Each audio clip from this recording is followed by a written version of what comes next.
안녕하세요. 마음 쉼톡입니다. 오늘도 이 인연으로 이렇게 당신과 마음을 나눌 수 있어 참 감사한 순간입니다. 잠시 마음을 고요히 하고 부처님의 가르침 속으로 함께 걸어가 볼까요? 그리고 이 이야기가 당신의 삶과 가정에 작은 등불이 된다면 좋아요와 구독으로 마음을 나눠주시면 감사하겠습니다. 사람은 우연히 태어나지 않습니다. 부모와 자식의 만남은 한 생에서만 만들어지는 작은 인연이 아니라 수백 년의 시간을 돌고 돌아 마침내 다시 이어지는 가장 깊은 인연이라고 부처님께서는 말씀하셨습니다. 부모와 자식은 500생의 인연을 지나 다시 만난다. 이 말씀을 들은 한 제자가 묻습니다.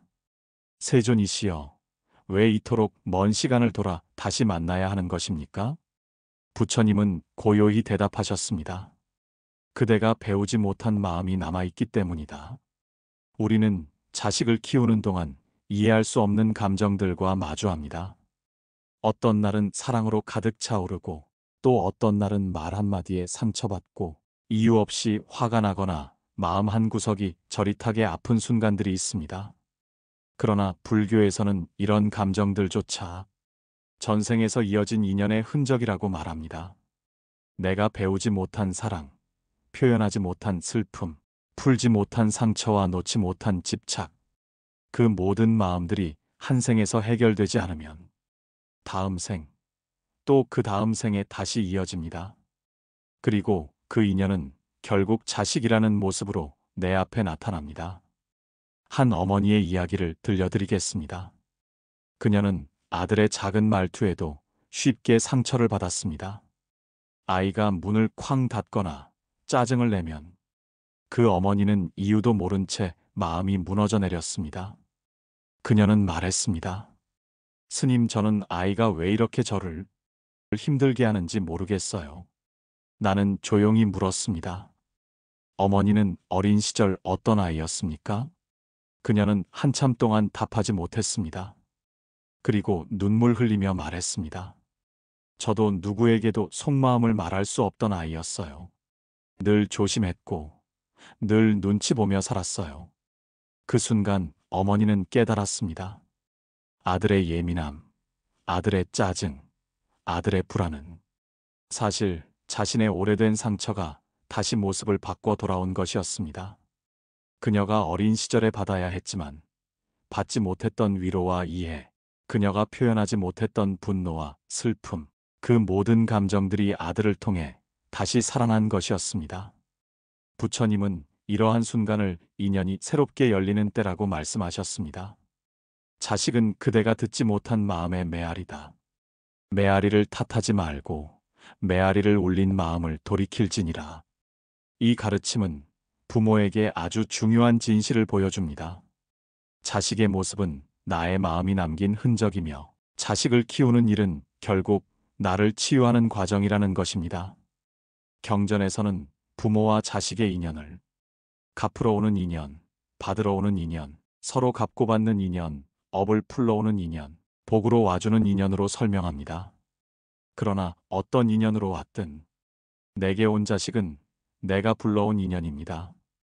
그 아이가 밝은 모습으로 왔다면 내가 쌓아온 덕이 열매가 되어 온 것이고, 그 아이가 힘든 모습으로 왔다면 내가 풀지 못한 업이 다시 찾아온 것입니다.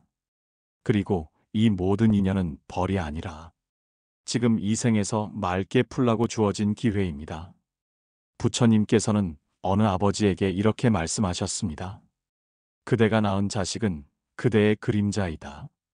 그림자를 탓하지 말고 몸을 곧게 세울지니라. 이 말은 부모와 자식의 관계에서 가장 핵심적인 가르침입니다. 자식의 행동을 고치기 전에 그 행동을 보며 내 마음이 왜 흔들리는지 먼저 바라보라는 뜻입니다. 부모의 마음이 흐르면 아이의 마음도 흔들리고, 부모의 마음이 고요해지면 아이는 금세 숨을 고릅니다. 어느 날 제자가 다시 물었습니다. 세존이시여, 자식을 키우는 일이 왜 이렇게 어렵습니까? 부처님은 조용히 미소 지으며 답하셨습니다. 그대가 아직 배워야 할 사랑이 남아있기 때문이다. 자식은 그 사랑을 다시 배울 기회를 데리고 온 도반이다. 500년 동안 이어져 온 인연은 때때로 기쁨으로, 때때로 시험으로, 어떤 날은 위로로, 어떤 날은 상처로 다가옵니다. 그러나 어느 모습이든 그 아이는 내가 놓친 마음을 다시 배우게 하려고 온 인연입니다. 원망하면 짐이 되고, 이해하면 수행이 되고, 감사하면 복이 됩니다. 500년의 기다림으로 다시 이어진 인연이 이렇게 깊다면 이제 우리는 한 가지 더 중요한 진리를 마주하게 됩니다. 자식은 부모의 마음을 그대로 비추는 거울이라는 부처님의 가르침입니다. 먼저 우리가 인연의 깊이를 돌아보았다면 이제는 그 인연이 어떤 방식으로 현재의 삶 속에 드러나는지를 살펴볼 차례입니다. 부처님께서는 말씀하셨습니다. 자식은 말보다 빠르게 부모의 마음을 배운다. 부모의 마음이 곧 아이의 마음이니라. 이 말은 단순한 교훈이 아니라 수많은 가정에서 그대로 확인되는 현실입니다. 나는 수년간 상담을 하며 수많은 부모와 자식을 만났습니다. 그중 한 부자의 이야기는 많은 이들에게 깊은 배움을 주었습니다. 아버지는 아들이 늘 소극적인 태도를 보이는 것이 걱정이었습니다. 친구를 사귀는 것도 어렵고 학교에서도 눈치를 많이 본다는 것이었습니다. 아버지는 늘 아들에게 이렇게 말했습니다. 넌 왜 이렇게 자신이 없니? 당당하게 좀 살아라. 하지만 아들은 그 말이 들릴 때마다 더 움츠러들고 더 자신을 잃어갔습니다. 나는 아버지에게 조용히 물었습니다. 아버님은 어린 시절 어떤 아이였습니까? 아버지는 한동안 대답하지 못했습니다. 그리고 나직하게 말했습니다. 저도 사람들 앞에 서는 게 무서운 아이였어요. 늘 넌 왜 그 모양이냐는 말을 들으며 자랐습니다. 그래서 더 당당한 아이로 키우고 싶었는데 그때 아버지는 깨달았습니다. 아들의 소심함은 유전만이 아니라 자신이 평생 품고 있던 두려움의 흔적이었습니다. 부처님께서 말씀하신 마음의 그림자였습니다. 이처럼 자식은 부모가 감추어둔 마음을 그대로 비추는 거울입니다. 부모가 억눌러 온 감정은 아이의 성격으로 모습을 바꾸어 나타나고 부모가 해결하지 못한 상처는 아이의 말투와 행동에서 되살아납니다. 그래서 부처님은 이렇게 말씀하셨습니다. 부모가 고요하면 자식은 잔잔한 호수와 같고 부모가 흔들리면 자식도 바람에 흔들리는 연꽃과 같으니라. 한 제자는 이 말을 듣고 부처님께 여쭈었습니다. 세존이시여, 제가 마음을 다스리지 못해 아이가 힘들다면 이미 늦은 것입니까? 부처님은 단호하지만 따뜻한 어조로 답했습니다. 늦은 때란 없느니라. 부모의 오늘이 바뀌면 자식의 내일이 바뀐다. 나는 실제로 이런 변화를 여러 번 보았습니다. 어떤 어머니는 늘 불안이 심했습니다. 아이가 학교에서 늦게 오면 작은 일에도 불안을 크게 느꼈습니다. 그 불안은 말투에 드러나. 왜 또 늦었어? 무슨 일 있는 거 아니야? 이런 말이 반복되었습니다. 하지만 아이는 그 말을 듣고 이렇게 느꼈습니다. 나는 믿을 만한 사람이 아니구나. 세상은 위험한 곳이구나. 그 결과 아이는 자주 불안해하고 작은 일에도 쉽게 걱정하는 성향으로 자랐습니다. 어머니는 자신의 불안이 아이의 불안이 되었다는 사실을 받아들이기 어려워했습니다. 그러나 어느 날 수행을 시작하며 조용히 말했습니다. 제가 아이를 걱정한 것이 아니라 사실은 제 과거의 불안을 아이에게 다시 옮기고 있었네요. 이것이 바로 부처님께서 말씀하신 부모의 업이 자식의 마음으로 이어진다라는 뜻입니다. 여기서 말하는 업은 죄의 개념이 아니라 내가 쌓아온 마음의 습관, 감정의 방향성, 삶의 태도입니다. 이 마음이 수행 없이 그대로 남아있으면 말투가 되고 행동이 되고 결국 자식의 업이 됩니다. 부처님께서는 다음과 같은 아주 중요한 말씀을 남기셨습니다. 부모는 자식을 가르치는 사람이 아니라 자식을 통해 배우는 사람이 되어야 한다. 이 가르침은 많은 부모의 마음을 바꾸었습니다.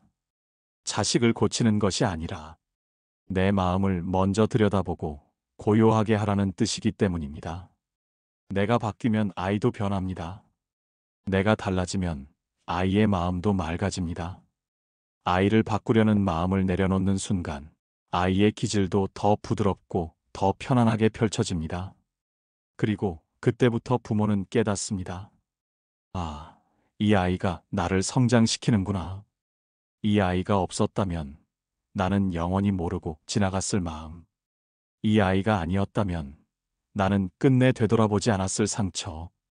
이 아이가 있어서 비로소 나는 나 자신을 마주할 용기를 얻게 되는 것입니다.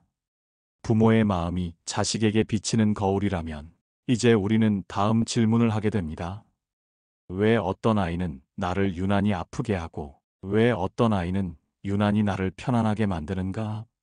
부처님께서는 이 질문에 대해 아주 분명한 답을 주셨습니다. 경전에 따르면 부모와 자식의 인연은 5가지 이유로 이 생에 다시 이어진다고 합니다. 그리고 이 5인연은 모두 전생에서 남겨놓은 마음의 방향, 감정의 결, 업의 끈에 따라 결정됩니다. 첫째, 갚으러 오는 인연, 은혜의 인연. 전생에 부모에게 큰 도움을 받았거나 부모로부터 깊은 사랑을 받은 영혼은 그 은혜를 갚기 위해 다시 자식으로 옵니다. 어떤 자식은 말하지 않아도 눈치가 빠르고 부모의 마음을 다치게 하지 않으며 부모가 어려울 때 가장 먼저 손을 내밉니다. 나는 그런 아이를 둔 한 어머니를 만난 적이 있습니다. 그 어머니는 말했습니다. 스님, 저 아이는 참 이상할 정도로 제 마음을 잘 알아요. 세상에 태어날 때부터 저를 지켜주는 아이 같아요. 그 아이는 늘 어머니를 먼저 걱정했고 아무리 작은 일이라도 어머니의 표정을 살피며 도왔습니다. 부처님께서는 이런 인연을 두고 덕으로 맺어진 인연은 그대가 쌓은 복의 열매다 라고 말씀하셨습니다. 이 인연은 감사하며 그 아이를 통해 더 많은 덕을 베풀어야만 가문 전체의 복이 이어집니다. 둘째, 받으러 오는 인연, 돌봄의 인연. 어떤 자식은 부모에게 많은 도움과 사랑을 받으러 옵니다. 손이 많이 가고 마음이 잘 통하지 않고 늘 무엇인가를 더 요구하고 때로는 부모의 에너지를 많이 가져갑니다. 한 제자가 부처님께 물었습니다. 세존이시여, 왜 제 아이는 저를 이렇게 힘들게 합니까? 부처님은 말씀하셨습니다. 그 아이는 전생에서 그대에게 베푼 것이 많기에 이 생에서는 그대의 돌봄을 받으러 온 것이다. 이 인연은 부모에게 수행의 문을 엽니다. 조건 없는 사랑, 기다림의 마음, 기대하지 않는 자비, 바로 이 마음을 배우게 만들죠. 이 아이는 결코 짐이 아니라 부모의 마음을 넓히기 위해 온 도반입니다. 셋째, 갚고 받는 인연. 복잡한 인연. 가장 많은 가정에서 나타나는 인연입니다. 전생에 서로에게 잘한 것도 있고 상처 준 것도 있으며 기쁨도 있었고 슬픔도 있었던 관계. 그래서 이런 아이는 부모와 가까우면서도 자주 부딪히고 정이 많으면서도 실망도 많고 웃게 하다가도 울게 만드는 파도가 오갑니다. 나는 이런 인연을 가진 한 아버지를 만난 적이 있습니다. 그 아버지는 말했습니다. 스님, 저는 아이가 너무 좋다가도 이유 없이 화가 치밀어 오를 때가 있어요. 부처님은 이 인연을 두고 집착도 아니고 버림도 아닌 중도의 수행을 배우게 하는 관계라고 하셨습니다. 기다리는 법, 바라보는 법, 너무 붙잡지도 너무 밀어내지도 않는 법. 이것이 바로 이 인연을 풀어내는 열쇠입니다. 넷째, 원수로 오는 인연, 업을 풀러오는 인연. 가장 듣기 어렵지만 가장 중요한 인연입니다. 전생에 서로에게 큰 상처를 주고받아 그 업의 끈이 끊어지지 않았을 때 그 관계는 부모와 자식으로 다시 나타납니다. 이 아이는 이유 없이 반항하고 부모의 마음을 찢듯이 대하기도 하고 끊임없이 갈등과 고통을 줍니다. 한 어머니는 아들의 행동 때문에 매일 울었습니다. 스님, 저는 이 아이를 낳지 말았어야 했던 걸까요? 나는 조용히 말했습니다. 아닙니다. 이 아이가 아니었다면 어머니는 평생 풀지 못한 그 상처를 영원히 안고 살았을 겁니다. 부처님께서도 말씀하셨습니다. 원수를 연으로 받아들이면 업이 되고 원수를 자비로 품으면 업이 끊어진다.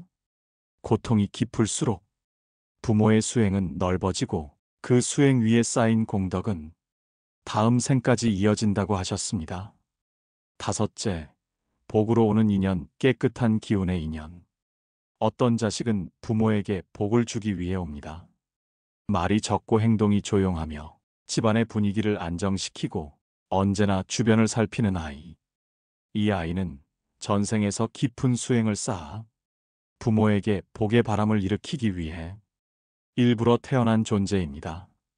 부처님께서는 이런 인연을 두고 그대가 쌓은 덕이 그대 자식의 얼굴이 되어 돌아온다. 라고 말씀하셨습니다. 이 아이가 있다는 것은 가문 전체의 기운이 이미 맑아지고 있다는 뜻이며 그 집안은 앞으로 더 큰 복이 흐를 가능성이 높습니다. 이 다섯 인연을 알면 자식이 왜 나에게 왔는가가 보입니다. 자식이 내게 온 이유는 그 아이가 잘났기 때문도 힘들기 때문도 아닙니다. 그 아이를 통해 내가 배워야 할 마음이 있기 때문입니다. 이 다섯 인연을 알게 되면 부모는 자식을 탓하지 않게 됩니다. 자식의 기질을 비교하지 않게 됩니다. 그리고 마침내 깨닫게 됩니다. 자식은 나를 괴롭히러 온 존재가 아니라 나를 깨우러 온 가장 깊은 인연이었다. 전생의 다섯 인연이 어떤 모습으로 다시 돌아오든 그 인연을 현실에서 어떻게 펼치느냐는 결국 부모의 말과 마음에 달려 있습니다. 부처님께서는 언어의 업에 대해 특별히 강조하셨습니다. 혀로 지은 업이 가장 빠르게 과보를 낳는다. 이 말은 단순한 훈계가 아니라 부모와 자식의 관계에서 그대로 드러나는 진리입니다. 한 어머니가 있었습니다. 그녀는 아이에게 늘 왜 또 틀렸어? 도대체 왜 그러니? 라는 말을 습관처럼 내뱉었습니다. 그녀는 그 말이 교육이라고 생각했습니다. 그러나 아이는 그 말을 들을 때마다 마음이 다치고 어깨가 더 움츠러들고 점점 스스로를 믿지 못하는 아이로 변해갔습니다. 어머니는 말했습니다. 스님, 저는 아이에게 잘 되라고 한 말이에요. 근데 왜 아이는 점점 더 자신을 잃는 걸까요? 나는 조용히 대답했습니다. 어머니의 말이 아이를 고치려 한 것이 아니라 어머니의 불안을 아이에게 옮기고 있었기 때문입니다. 부처님께서는 말씀하셨습니다. 정당한 말이라도 칼처럼 날쓰면 복을 끊고 진실이 아니라도 자비로운 말은 업을 멈추게 한다. 이 가르침은 부모가 자식을 대할 때 가장 먼저 가슴에 새겨야 할 부분입니다. 말은 마음에서 나오고 그 마음은 자식의 무의식에 스며들고 그 무의식은 다시 아이의 성격과 기질로 자랍니다. 그래서 자식을 바꾸는 가장 빠른 길은 말을 바꾸는 것이 아니라 마음을 고치는 것입니다. 한 제자가 부처님께 물었습니다. 세존이시여, 저는 아이에게 화를 내고 싶지 않은데도 막상 상황이 오면 참지 못하고 상처 주는 말을 하고 맙니다. 어떻게 해야 이 습관을 고칠 수 있습니까? 부처님께서는 제자의 눈빛을 바라보며 이렇게 말씀하셨습니다. 그대가 내는 말은 그대의 과거에서 오는 것이니 말을 고치려 하지 말고 먼저 그대의 마음을 들여다보라. 마음이 고요해지면 입은 자연히 고요해지느니라. 자식에게 던지는 말은 그날의 분위기는 물론 그 아이의 삶 전체의 씨앗처럼 남습니다. 특히 부모의 말은 다른 누구의 말보다 깊게 박힙니다. 왜냐하면 부모의 말은 단순한 소리가 아니라 안전함과 사랑, 존재감을 결정하는 파동이기 때문입니다. 나는 어느 가족을 만난 적이 있습니다. 아들은 성적에 대한 압박 때문에 자주 불안해하고 작은 실수에도 큰 두려움을 느끼는 아이였습니다. 그 아이는 매번 시험을 앞두고 밤새 잠을 이루지 못할 만큼 예민했습니다. 하지만 상담을 하다 보니 그 아이에게 가장 큰 상처는 성적이 아니라 아버지의 말투였습니다. 아버지는 아이에게 자주 말했습니다. 형은 잘했는데 왜 너는 안 되니? 그렇게 해서 뭐가 되겠어? 정신 좀 차려라. 아버지는 이것이 채찍이라고 생각했습니다. 그러나 아이에게 그 말은 나는 형보다 못한 아이구나. 나는 늘 실망시키는 존재구나. 이런 결론으로 박혔습니다. 부처님께서는 언어의 업을 설명하며 말 한마디가 인생을 바꾸고 말 한마디가 업장을 쌓는다. 라고 하셨습니다. 반대로 어떤 가정은 말 한마디 때문에 가족 전체의 흐름이 완전히 달라지기도 합니다. 한 어머니는 아이가 잘못했을 때 단 한 문장만 말했습니다. 괜찮아. 다시 하면 돼. 그 말은 아이의 마음에 안전함을 심었습니다. 그 아이는 스스로 실수해도 금세 회복할 수 있는 마음을 가졌고 실패해도 자신을 믿을 수 있는 힘을 얻었습니다. 부처님께서는 이런 말을 복을 만드는 말이라고 하셨습니다. 언어는 두 부류로 나뉩니다. 하나는 자식의 기운을 살리는 말, 다른 하나는 기운을 무너뜨리는 말입니다. 자식의 눈빛이 가장 먼저 밝아지는 순간은 바로 부모의 따뜻한 말이 흘러나올 때입니다. 말이 부드러워지면 관계가 부드러워지고 부모의 말이 맑아지면 아이의 기운도 맑아집니다. 결국 부모의 하루하루가 아이의 인생을 결정하는 바람이 됩니다. 말로 인해 인연은 더 깊어질 수도 더 멀어질 수도 있습니다. 부처님께서는 말했습니다. 가장 가까운 이에게 자비로운 말을 쓰는 이가 복이 많은 사람이다. 말버릇을 바꾼다는 것은 단순히 말의 표현을 고치는 것이 아니라 부모의 마음가짐을 바꾸는 수행입니다. 그리고 이 수행은 자식에게 가장 직접적이고 빠르게 변화를 일으키는 길이 됩니다. 이제 우리는 말이 왜 업이 되고 왜 부모의 언어가 자식의 성격과 운에 영향을 미치는지 더 깊이 이해하게 됩니다. 인연이 깊을수록 마음이 클수록 언어의 힘은 더욱 크게 작용합니다. 그러니 부모의 말 한마디, 오늘의 한 문장이 자식의 내일을 밝힐 수도 어둡게 만들 수도 있다는 사실을 기억해야 합니다. 언어의 힘을 이해한 사람은 자식을 가르치기 전에 먼저 자신의 말을 살피고 말을 살피기 전에 먼저 마음을 살핍니다. 말이 업을 만들고 부모의 말버릇이 자식의 운을 바꾼다는 사실을 깨닫는 순간 부모가 해야 할 수행의 방향도 자연스럽게 보이기 시작합니다. 부처님께서는 수행을 특별한 시간에만 하는 것이 아니라 삶의 가장 평범한 순간에서 해야 한다고 하셨습니다. 그 수행의 시작과 끝을 이루는 것이 바로 아침의 기도와 저녁의 반성입니다. 아침은 마음이 세상과 다시 연결되는 시간입니다. 밤새 잠들어 있던 마음이 깨어나 하루의 첫 숨을 쉬는 그 순간 부모가 품는 마음은 그대로 자식에게 흐르게 됩니다. 부처님께서는 말씀하셨습니다. 해 뜨기 전에 한 생각이 그날의 흐름을 만든다. 부모가 아침에 평온을 품으면 그날 하루는 아이에게 잔잔한 기운으로 전달되고 부모가 아침부터 조급하고 짜증을 내면 아이의 하루도 무겁고 불안해지기 쉽습니다. 나는 아침 수행을 시작하고 나서 가정이 완전히 달라진 한 어머니를 기억합니다. 그녀는 늘 바쁘고 늘 불안했습니다. 아이가 학교에 가기 전마다 서두르라 하고 이것저것 챙기라 하고 한마디 한마디가 다급하고 날카로웠습니다. 그래서 아이는 하루를 긴장으로 시작했습니다. 그런데 어느 날 그녀는 아침 기도를 실천하기 시작했습니다. 아이가 일어나기 전 잠시 눈을 감고 이렇게 마음속으로 읊조렸습니다.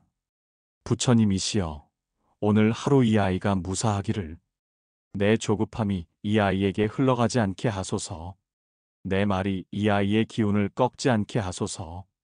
단 며칠 만에 아이의 표정이 달라졌습니다. 아이가 말했습니다. 엄마, 요즘 아침이 좋아. 어머니는 그 말을 듣고 눈물을 흘렸습니다. 아이가 좋아진 것이 아니라 어머니의 마음이 좋아진 것이었습니다. 그리고 그 변화가 아이에게 그대로 전달된 것이었습니다. 부처님께서는 언어보다 더 빠르게 전해지는 것이 부모의 기운이라고 하셨습니다. 아침의 기도는 단순한 주문이 아니라 부모의 마음을 고요하게 하고 그 고요함이 아이에게 파동처럼 전달되게 하는 수행입니다. 반대로 저녁은 하루를 마무리하며 그날 쌓은 감정과 말을 씻어내는 시간입니다. 부처님께서는 이렇게 말씀하셨습니다. 잠들기 전 한 번의 반성이 업을 씻고 내일의 길을 연다. 이 말은 부모에게 아주 중요한 가르침입니다. 자식과의 관계에서 가장 큰 변화를 만드는 시간은 바로 이 저녁 반성 수행입니다. 나는 한 아버지와 상담을 하며 진정한 변화는 저녁 반성에서 시작된다는 것을 다시 확인했습니다. 그 아버지는 아이에게 자주 화를 냈습니다. 일하다 온 피곤함, 쌓인 스트레스가 아이의 작은 행동 하나에 폭발하곤 했습니다. 그러던 어느 날 그는 저녁 반성 수행이라는 아주 간단한 것을 시작했습니다.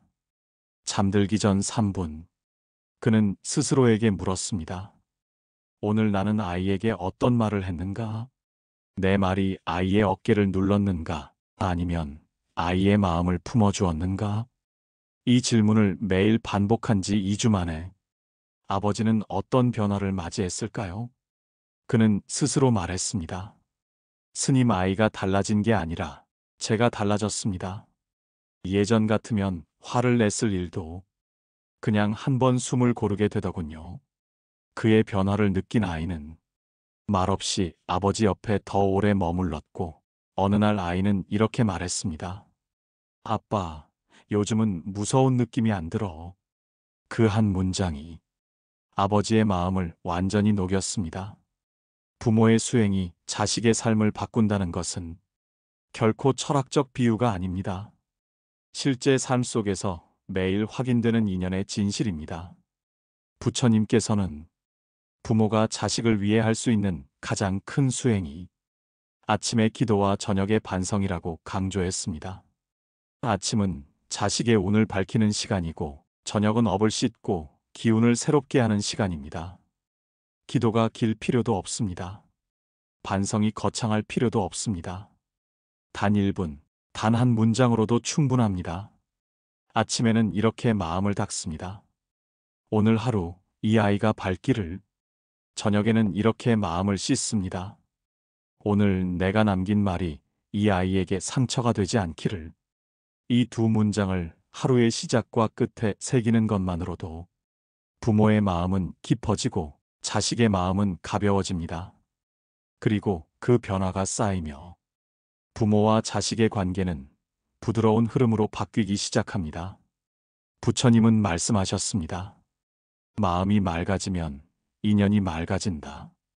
아침과 저녁의 수행은 인연을 맑게 하는 가장 현실적이고 가장 빠른 수행입니다. 부모의 마음이 고요해지는 만큼 아이의 말투도 표정도 기질도 부드럽고 안정된 방향으로 펼쳐집니다.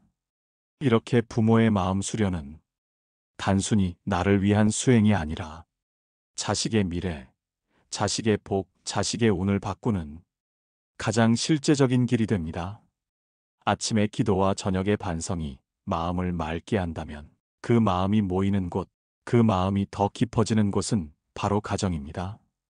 부처님께서는 가정을 단순히 머무는 집이라 하지 않고 마음의 도량이 되는 곳이라고 하셨습니다. 도량은 수행하는 곳이며 마음을 닦는 자리이며 인연을 새롭게 쓰는 공간입니다. 우리는 살아오면서 종종 이렇게 말합니다. 가족이니까 상처도 더 크게 받는다. 가족끼리 이런 말까지 해야 하나? 하지만 부처님의 시선은 달랐습니다. 가장 가까운 곳에서야말로 가장 깊은 수행이 시작된다고 하셨습니다. 왜냐하면 가장 가까운 사람이 나의 마음을 가장 잘 비추기 때문입니다. 타인은 내 상처를 모르면 지나가지만 가족은 그 상처를 스치기만 해도 내가 흔들립니다. 타인은 내 분노를 모른 채 지나가지만 가족은 그 분노가 튀어나오는 모든 순간을 마주합니다. 그러니 부모와 자식이 서로에게 아프고 때로는 원망하고 때로는 고통스러운 이유는 오히려 그만큼 인연이 깊기 때문입니다. 부처님께서는 한 제자에게 이렇게 말씀하셨습니다. 상처가 깊은 사람은 깊은 사랑이 있었기 때문이다. 인연이 깊은 이에게 마음이 흔들리는 것은 그대가 그 인연을 완성해야 하기 때문이다. 부모와 자식이 서로를 통해 흔들리고 아프고 기쁘고 눈물 흘리는 이유도 바로 이 인연의 깊이 때문입니다. 나는 한 아버지를 기억합니다. 그는 늘 거칠게 말했고 아들에게 마음을 표현하지 못한 채 오해와 상처가 반복되었습니다. 아버지는 말했습니다. 스님, 저는 왜 아이에게 진심을 보여주는 게 이렇게 힘듭니까? 나는 그에게 되묻었습니다. 아버님은 살아오면서 누구에게 마음을 보여본 적이 있으십니까? 그는 긴 침묵 후에 말했습니다. 없습니다. 그날 그는 울었습니다. 평생 누구에게도 자신의 연약함을 보이지 않았던 그가 아들에게만큼은 달라지고 싶다는 마음을 품었습니다. 그리고 그는 수행을 시작했습니다. 말을 줄이고 감정을 점검하고 저녁마다 아이에게 남긴 말을 되돌아보고 아침마다 아이의 하루를 기도했습니다. 어느 날 아버지가 말을 아꼈던 그 아들에게 작게 한 문장을 건넸습니다. 너 덕분에 내가 달라지고 있다. 그 말은 그 어떤 조언보다 깊은 사랑이었습니다. 아들은 그 말 한마디를 마음에 품고 눈물을 흘렸습니다. 아빠가 이렇게 말씀하신 건 처음이에요. 그날 이후 두 사람 사이에 서늘한 바람처럼 흐르던 벽은 서서히 따뜻한 바람으로 바뀌었습니다. 아버지가 변하자 아들도 변했습니다. 아버지가 마음을 열자 아들도 마음을 열었습니다. 부처님께서는 말씀하셨습니다. 부모가 한 생각 바뀌면 자식은 10걸음 앞서 나아간다. 이 말은 결코 비유가 아닙니다. 부모가 바뀌면 그 변화는 자식에게 가장 먼저 전달됩니다. 왜냐하면 자식은 부모의 마음을 가장 예민하게 느끼고 가장 깊게 받아들이기 때문입니다. 가정은 그렇게 서서히 변합니다. 마음이 고요해지면 말이 부드러워지고, 말이 부드러워지면 관계가 따뜻해지고, 관계가 따뜻해지면 집안의 기운이 밝아집니다. 집안의 기운이 밝아지면 그 기운은 자식에게 복의 바람이 됩니다. 부처님께서는 또 이렇게 말씀하셨습니다. 복은 하늘에서 떨어지는 것이 아니라 집안의 말 속에서 자란다. 집안의 말이 달라지면 그 가정은 이미 복을 짓고 있는 집입니다. 나는 수행을 오래 해온 어느 수자의 말을 좋아합니다. 그는 이렇게 말했습니다. 어떤 집은 문을 열면 복이 흐르고 어떤 집은 문을 열면 원망이 흘러나온다. 그 차이는 아주 단순한 것에서 시작됩니다. 바로 가족이 서로에게 쓰는 말, 서로를 바라보는 눈빛, 하루를 시작하고 끝내는 마음의 방향입니다.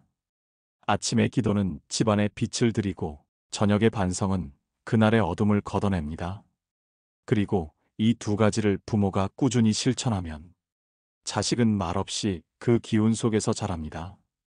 그 아이는 세상이 두렵지 않은 아이, 사랑받을 수 있는 아이, 스스로를 존중할 수 있는 아이가 됩니다. 가족 전체가 함께 수행할 때의 힘은 아무리 강조해도 부족합니다. 부처님께서는 함께 수행하는 가족이 있는 집안은 도량이다. 라고 하셨습니다. 누군가 한 사람만 수행하면 그 마음은 쉽게 지치지만 가족이 함께 마음을 닦으면 그 수행은 복이 되어 집안을 감싸고 그 공덕이 세대를 넘어 흐릅니다. 어떤 집은 하루에 5분 식탁에 앉아 오늘 있었던 일들을 나누었습니다. 서로를 비난하는 시간이 아니라 서로의 마음을 조용히 바라보는 시간이었습니다. 그 짧은 시간이 누적되며 집안의 공기가 달라졌습니다. 누군가 화가 나더라도 그 화를 한 번 더 돌이킬 수 있는 힘이 생겼고 누군가 실수하더라도 다그치기보다 이해하려는 분위기가 생겼습니다. 부처님께서는 이 모습을 보고 이렇게 말씀하셨을 겁니다. 이 집은 이미 복을 짓고 있구나. 이제 우리는 깨닫게 됩니다. 자식이 부모에게 온 이유는 부모를 힘들게 하기 위해서가 아니라 부모의 마음을 깨우기 위해서입니다. 부모가 자식을 통해 업을 알게 되고 그 업을 자비로 바꾸는 순간 인연은 새롭게 써집니다. 자식은 부모의 거울이면서 부모는 자식의 첫 번째 부처입니다. 부모의 마음이 부처의 마음으로 가 닿을 때 그 집안은 이미 도량이 되고 그 가정은 복의 기운이 흐르는 길이 됩니다. 부처님께서는 마지막으로 이렇게 말씀하셨습니다. 재산은 남의 것이 되나 그대의 말과 마음은 업이 되어 자손을 따르느니라. 부모가 오늘 품은 마음 하나가 자식의 내일을 비추는 등불이 되고 부모가 오늘 남긴 말 한마디가 가문의 기운을 결정하는 씨앗이 됩니다. 그러니 자식이 왜 나에게 왔는지 이제는 분명합니다. 그 아이는 내가 500년 동안 기다려온 인연이며 내가 배워야 할 마음이며 내가 맑게 해야 할 업이며 내가 품어야 할 복입니다. 혹시라도 힘든 날이 있더라도 스스로에게 이렇게 말해 보십시오. 이 아이는 나를 깨우러 온 인연이다. 이 인연을 맑게 하는 것이 내 수행이고 내 사랑이다. 그 마음이 싹 트는 순간 부모는 이미 수행자가 되고 그 집안은 이미 도량이 되며 그 인연은 이미 복으로 흐르기 시작합니다. 마음쉼톡은 이 길 위에 서 있는 모든 부모님을 응원합니다. 당신의 하루가 기도로 시작되고 감사로 마무리되며 그 따뜻한 마음이 자식에게 복이 되어 고요히 흘러가기를 진심으로 기도합니다. 그리고 이 이야기가 마음에 닿았다면 좋아요와 구독으로 당신의 마음을 나눠주셔도 좋습니다. 그 인연 또한 소중히 감사하며 더 깊은 이야기를 이어가겠습니다. 마음쉼톡이었습니다. 감사합니다. 고맙습니다.